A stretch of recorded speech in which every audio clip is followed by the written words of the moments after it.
भारत बना रहा है दुनिया के सबसे खौफनाक हथियार। आने वाले हैं डीआरडीओ के सबसे घातक अदृश्य हथियार। दुश्मन को ठोकने आ रही है काली जैसे हथियारों की फौज। दोनों सीमाओं पर तैनात होंगे काली जैसे विध्वंसक हथियार। दोस्तों, गलवान घटना जब हुई तब चीन की एक घिनौनी साजिश सामने आई थी। तब इसका किसी को अंदाजा भी नहीं था कि चीन ऐसा भी कर सकता है। खुलासा हुआ कि पहाड़ों की ओट में छिपकर चीन ने भारतीय सैनिकों पर डायरेक्टेड एनर्जी वेपन से हमला किया था, यानी लेजर हथियारों से।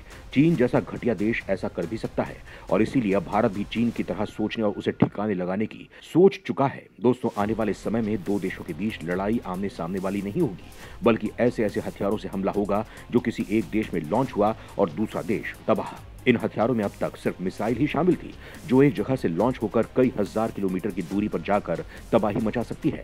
लेकिन अब इनके साथ ड्रोन्स और लेजर हथियार भी इसमें शामिल हो चुके हैं। कुछ वक्त पहले अमेरिका और रूस ने लेजर हथियारों की टेस्टिंग की थी, तो चीन के पास भी एनर्जी वेपन होने की बात की जा रही है।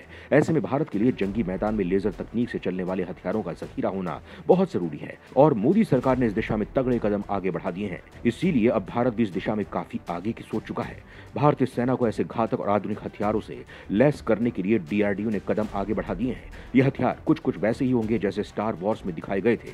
डीआरडीओ के सब बेहद सीक्रेट और घातक प्लान में शॉर्ट, मीडियम और लॉन्ग टर्म के लिए लक्ष्य तय किए जाएंगे। भारत का प्लान है 100 किलोवाट क्षमता तक के डायरेक्टेड एनर्जी वेपन डेवलप करना। डीआरडीओ पहले से ही कई प्रोजेक्ट्स पर काम कर रहा है। इसमें केमिकल, ऑक्सीजन, आयोडीन से लेकर हाई पावर फाइबर लेजर तक शामिल है। भारत ऐसा एक पार्टिकल बीम हथियार काली पहले ही बना चुका है, जिसके नाम से ही चीन पाकिस्तान कांप उठते हैं, जिसने ऑपरेशन व्हाइट वॉश में पाकिस्तान में जलजला ला दिया था। अब भारत चाहता है कि ऐसे हथियारों की फौज हो और वो सीमाओं पर तैनात हो। दोस्तों, आज जो हम आपको बताने वाले हैं वो बेहद खास है, क्योंकि दोस्तों ये डायरेक्ट एनर्जी वेपन दुश्मन की जड़ें हिलाकर रख देते हैं।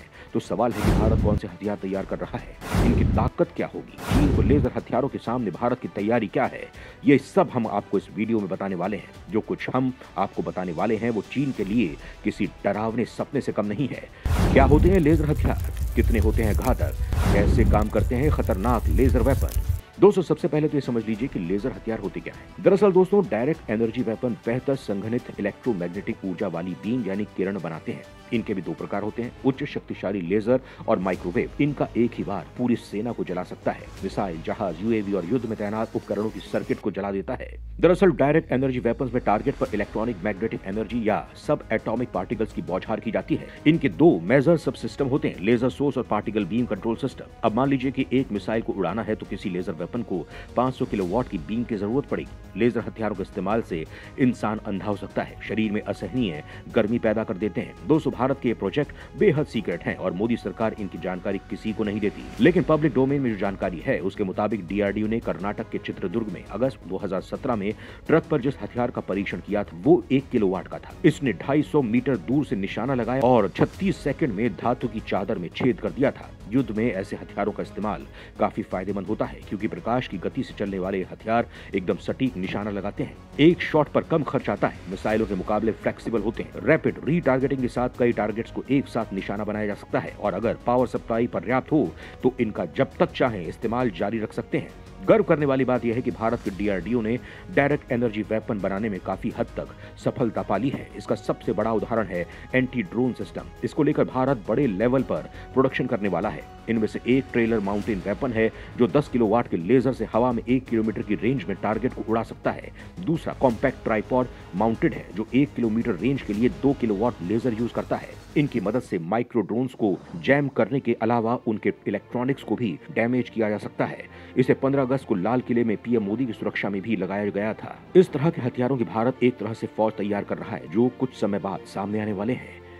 किस तरह से बना रहा है भारत लेजर हथियार। भारत की ऐसी तकनीक उड़ा रही है सबके होश। दोस्तों, भारत अब दुनिया के होश उड़ाने की तैयारी कर चुका है, क्योंकि जो तकनीक किसी देश के पास ही है उससे भी बेहतर तकनीक के साथ भारत लेजर हथियारों की फौज उतारने वाला है और इसके लिए भारत पूरी प्लानिंग कर चुका है। डीआरडीओ इसके लिए एक रोड मैप बना चुका है, जिसके हिसाब से 2 फेज में यह हथियार बनाए जाएंगे।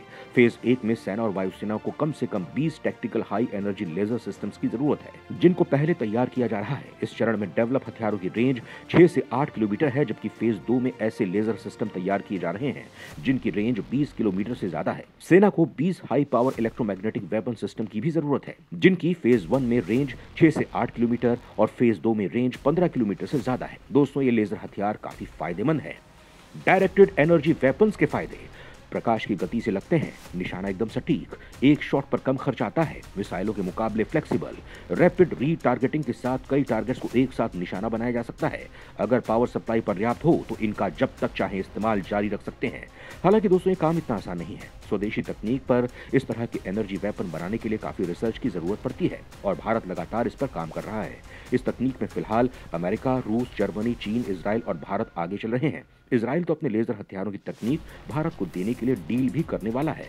हाल ही में आपने इजराइल का आयरन डोम देखा होगा। ये एक डायरेक्टेड एनर्जी वेपन है। इसका शक्तिशाली लेजर किसी भी हवाई लक्ष्य को बर्बाद कर सकता है। इसे कम दूरी पर उड़ने वाले फिक्स विंग के एयरक्राफ्ट, रॉकेट, टैंक और तोप के गोले, मोर्टार, हेलीकॉप्टर और ड्रोन के खिलाफ काफी प्रभावी माना जा रहा है। आयरन बीम फायरिंग के 4-5 सेकंड के भीतर हवाई टारगेट को नष्ट करने के लिए फाइबर लेजर का इस्तेमाल करता है। इजराइल इसे भारत को देना चाहता है। यानी दोस्तों, भारत स्वदेशी और बाहरी देशों की तकनीक से ऐसे कॉम्बो पैक्ड लेजर हथियार तैयार करने वाला है जिनकी ताकत और रेंज का कोई सानी नहीं हो। और असली झटका तो दुश्मनों को तब लगेगा जब भारत इनकी तैनाती बॉर्डर पर करेगा और बाकायदा भारत का DRDO इनकी पूरी फौज तैयार कर रहा है। हालांकि दोस्तों, इनको लेकर आपकी क्या कुछ राय है, कमेंट में लिखकर जरूर बताइएगा।